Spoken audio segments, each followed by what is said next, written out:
جی dear students, امید ہے کہ آپ کو ایک انٹروڈکشن تو سمجھ میں آ گیا ہوگا ایپیڈیمیولوجی کا۔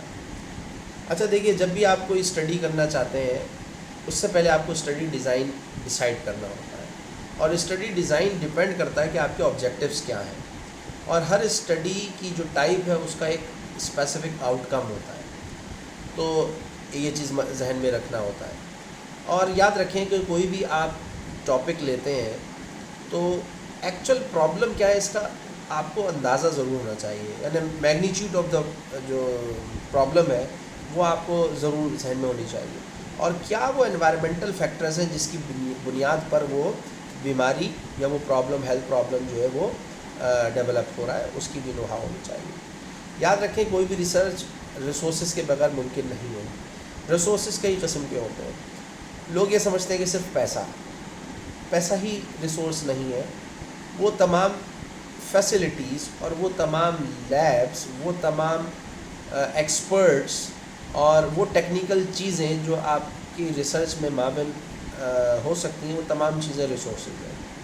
یعنی آپ کو اپنی ریسورسز کو چاک آؤٹ کر لینا چاہیے، اور اگر کوئی کمی بیشی ہو تو پھر وہ ریسورسز کسی شیئرنگ بنیاد پر کسی ادارے سے یا کسی بھی اچھے اکیڈمک انسٹیٹیوٹ سے وہاں سے ہیلپ لے لینا چاہیے، اور جب آپ بینچ ورک کرتے ہیں یا شیئرنگ ورک کرتے ہیں تو لوگ آپ کے ساتھ تعاون کرتے ہیں، unless until کہ you have got a strong protocol اور اسٹڈی آبجیکٹیوز۔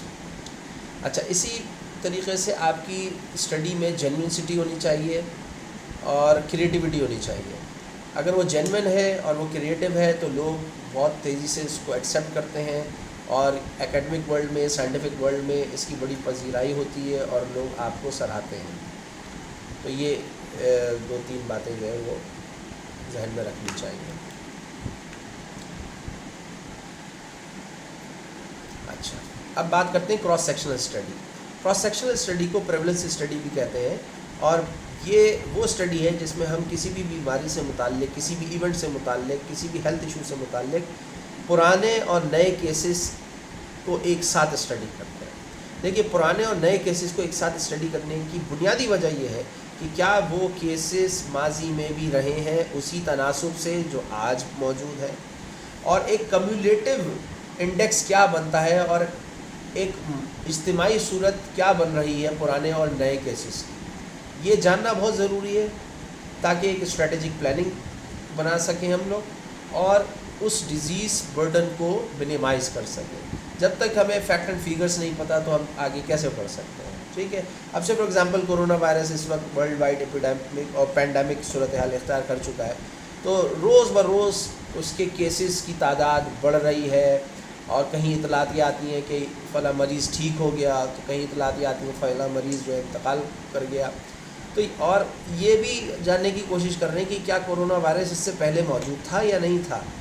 تو یہ تمام سوالات ہیں جس کا الٹیمیٹلی ایپیڈیمیولوجسٹ نے جواب دینا ہے، اور ڈیفینیٹلی میڈیسنل ورلڈ میں یہ تمام اسٹڈیز ہو رہی ہیں، ڈیلی بیسس پر ہو رہی ہیں، اور ڈیٹا گیدر کیا جا رہا ہے۔ اچھا، اس کو بہرحال نٹ شیل میں بات کرنے کی کوشش کرتا ہوں۔ Cross sectional study, prevalence study میں ہم 3-4 گروپس بناتے ہیں۔ ہم پہلا گروپ وہ لیتے ہیں جن کو ایکسپوجر ہوا رسک فیکٹر سے اور بیماری ہو گئی۔ سے فار ایگزامپل اسموکنگ ایک رسک فیکٹر ہے لنگ کینسر کا، تو وہ افراد یا وہ گروپ جنہوں نے اسموکنگ کری، چاہے ایکٹیو چاہے پیسو، یعنی خود تمباکو نوشی کرتے تھے یا اس انوائرمنٹ میں رہتے تھے جہاں تمباکو نوشی کی جاتی تھی، اور الٹیمیٹلی ان کو لنگ کینسر ہو گیا، ایک وہ گروپ ہوگا۔ دوسرا گروپ وہ ہوگا جو ایکسپوز تو ہوئے لیکن لنگ کینسر نہیں ہوا۔ یہ بھی ایک کیٹیگری ہوتی ہے کسی بھی معاشرے میں کہ ان کو ایکسپوجر تو مل رہا ہوتا ہے لیکن بیماری ابھی فل فلیج ڈیولپ نہیں ہوئی ہوتی، نہ ان کی تشخیص، نہ اس امراض کی تشخیص ہو رہی ہوتی ہے، اور دے ریمین ہیلدی۔ یہ بھی ہوتا ہے، لائف ٹائم میں کبھی نہیں بھی ہوتا ان کو کوئی، لیکن اس لمحے جس وقت آپ اسٹڈی کر رہے ہیں اگر اس وقت انہیں بیماری نہیں ہے تو وہ سیکنڈ گروپ میں آئیں گے، یعنی they are expose but not have the disease. تیسرا گروپ وہ ہوتا ہے جن کو ایکسپوجر نہیں ملا لیکن اس کے باوجود بیماری ہو گئی۔